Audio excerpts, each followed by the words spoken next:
Kiana dan yang lainnya sudah berada di The Deep.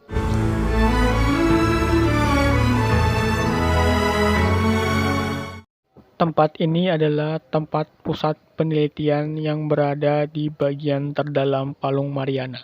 Bronya lalu membagi-bagi tugas di tempat tersebut. Kiana dan Mei ditugaskan untuk menjelajahi seluruh area dan mencari cara untuk menghubungi dunia luar. Puhua dan Harasser of Sentience ditugaskan untuk memantau seberapa besar pengaruh Project Stigma kepada manusia biasa dan dunia. Bronya dan Sele mengumpulkan material-material yang ditinggalkan oleh anti-entropi. このことだけは覚えておきなさい。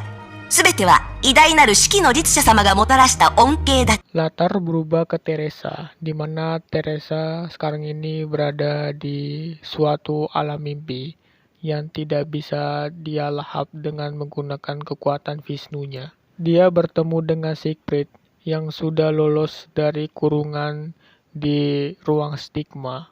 Hyperion Ai datang. Dia memberitahu kepada mereka berdua bahwa dalam 10 menit ruang di tempat tersebut akan berubah karena kekuatan Harasser of Void, dan mereka harus melawan sang raksasa sampai mati. Maksudnya adalah Kiana, karena Kiana dan yang lainnya sedang melakukan sesuatu proyek yang dimana mereka akan bisa pergi menuju Santa Freya, di mana itu akan menjadi markas untuk melawan Project Stigma. Hyperion Ai berbicara tentang Siegfried yang keluar dari ruang stigma Kaslana. Siegfried mengatakan alasannya yaitu karena Kevin dengan sepenuhnya mengambil kekuatan Chimera.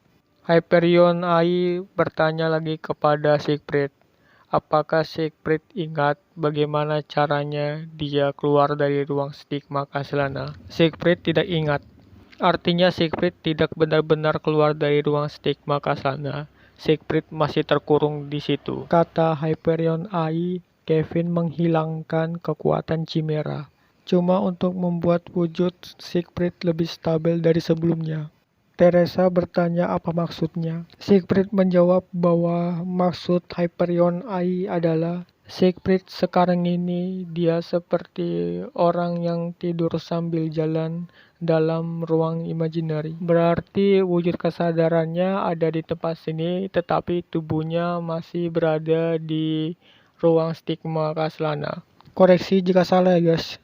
Lalu Teresa dan Hyperion Ai keluar dari tempat itu.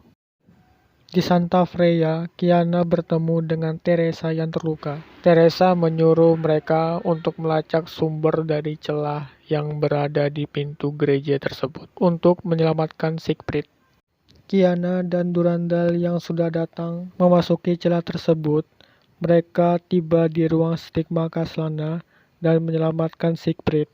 Setelah keluar dari ruang stigma dan kembali ke Santa Freya, Bronya memberitahu Kiana saat Kiana memasuki ruang stigma. Secara tidak sadar, Mei tidak ada. Hyperion Ai ternyata masih berada di alam mimpi. Diketahui ini adalah ruang stigma. Ruang ini memiliki alam-alam mimpi yang dimiliki oleh manusia. Tujuan Hyperion Ai bisa dikatakan membangunkan para manusia. Tetapi ruang itu dijaga oleh Grey Serpent. Lalu Hyperion Ai melebur karena Project Stigma. Jika suatu makhluk memiliki kesadaran yang mewakili manusia, maka makhluk itu akan menjadi target penangkapan Project Stigma. Diketahui Mei terbawa ke alam mimpinya dan menghilang selama setengah jam. Tetapi Mei bisa keluar dari alam mimpinya sendiri, juga dibantu dengan Harasser of Sentience. Mei menemui Kiana dan Bronya yang mencarinya. Dimulailah rencana untuk melawan Project Stigma, yaitu merebut kembali bumi, eksplorasi awal, dan melampaui akhir. Di dalam The Deep, Durandal, Teresa, dan Siegfried melakukan rencana yaitu merebut kembali dunia dengan menggunakan Equinox dan Abyss Flower yang Durandal miliki. Mereka berhasil melakukan tugas mereka. Kalau nggak salah ini dilakukan agar Project Stigma tidak mentata ulang atau mengatur ulang bumi. Bronya melakukan operasi mendefinisi ulang dunia. Dengan kekuatan Heresian of Reason dan Heresian of Sentience, Bronya dan Mei berada di planet Directory. Planet Directory bisa dibilang adalah dunia yang diciptakan oleh Project Stigma. メイ先輩にはやっぱり最高のパートナーが必要だよね。キアナちゃんちょっとしたサプライズかな。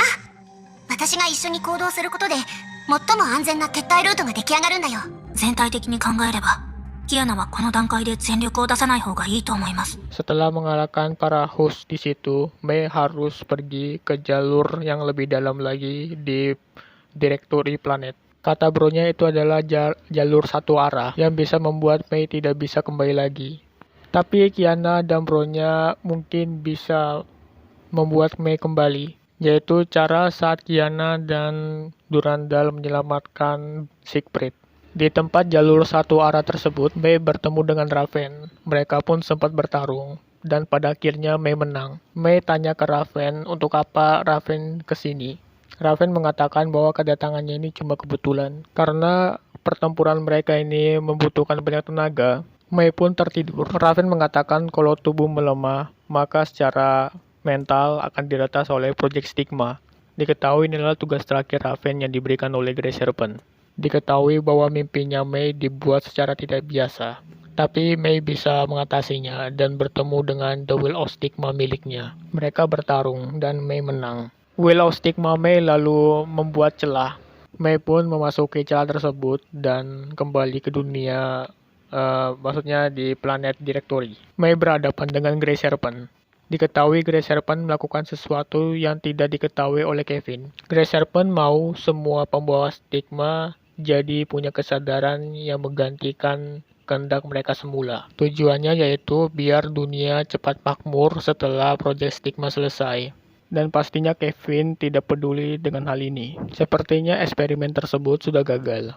Setelah Mei mengalahkan banyak host, Grey Serpent bersikap tidak biasa, di mana tubuhnya terpelintir dan berkedut. Bisa dikatakan dia ini kayak rusak. Kemudian Mei menerima sebuah panggilan dari Durandal melalui suaranya.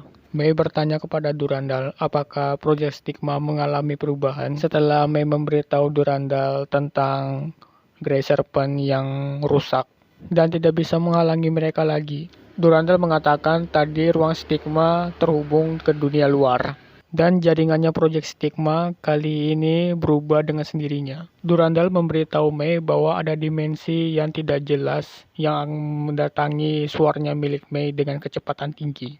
Di mana ruang tempat Mei sekarang ini akan melebur. Mei lalu pergi ke jalur satu arah dan memasuki ke lubang yang bersinar. Setelah memasukinya, Mei berada di sebuah tempat. Kata Mei itu adalah sebuah ikatan hatinya.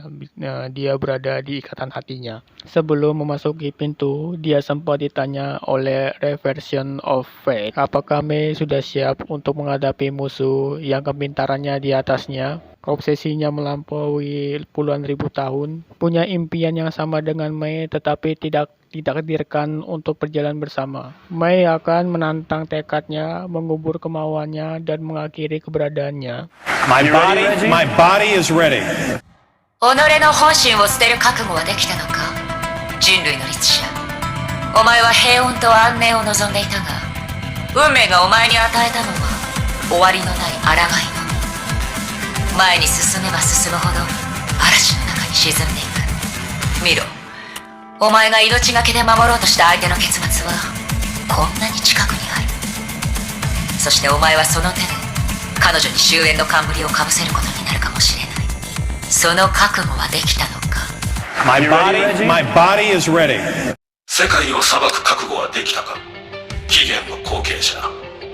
この世界は人類だけのものではない。無機物と有機物がこの大地を共有している。人類の次世代、機械生命、あるいは精魂のイデアも人類と対等な存在だ。自分を基準にして軽率に批判する資格など君にはない。それはうぬぼれゆえの非難であり、恐ろしい傲慢に他ならない。それでもその覚悟はできたのだ。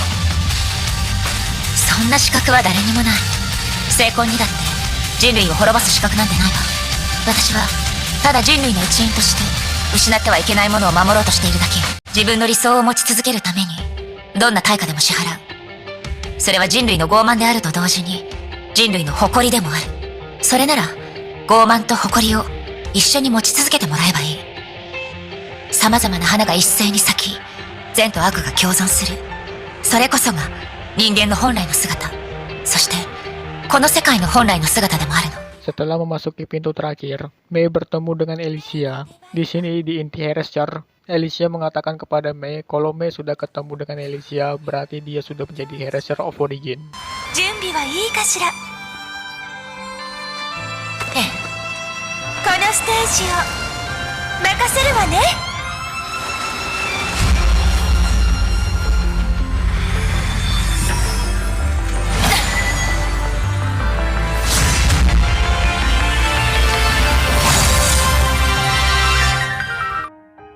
ありがとう、エリシア。My body is ready.